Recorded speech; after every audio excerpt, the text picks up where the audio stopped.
நம்ம இந்த ஜார்க்கண்ட் மாநிலத்தில் கொஞ்ச நாளைக்கு முன்னாடி வந்து போலீஸ் காவல்துறை வந்து என்ன பண்ணியிருக்காங்க, மது பாட்டிலெலாம் வந்து சீஸ் பண்ணாங்க. அந்த போதை மதுவெல்லாம் அந்த மது பாட்டிலை கொண்டு போலீஸ் ஸ்டேஷன் கொண்டு வச்சுருந்தாங்க. அப்புறம் அந்த கோர்ட் வந்தோடனே அதை கணக்கெல்லாம் கொடுக்கணும் இல்லையா? அப்போ வந்து கோர்ட் வந்து கேட்கும்போது அந்த மது பாட்டிலெலாம் மாயமாகி போச்சுங்க.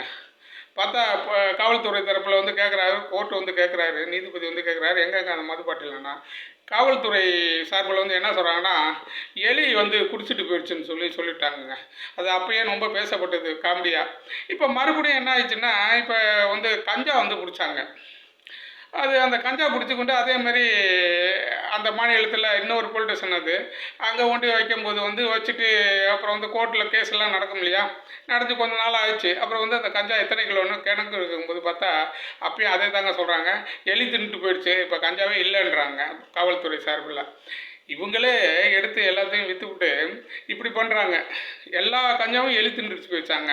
இங்கே தான் தமிழ்நாட்டில் அதுக்கு முன்னாடி வந்து கலைஞர் அவர்கள் பேரில் வந்து ஒருத்தர் வந்து சக்கரை மூட்டைலாம் காண போச்சு.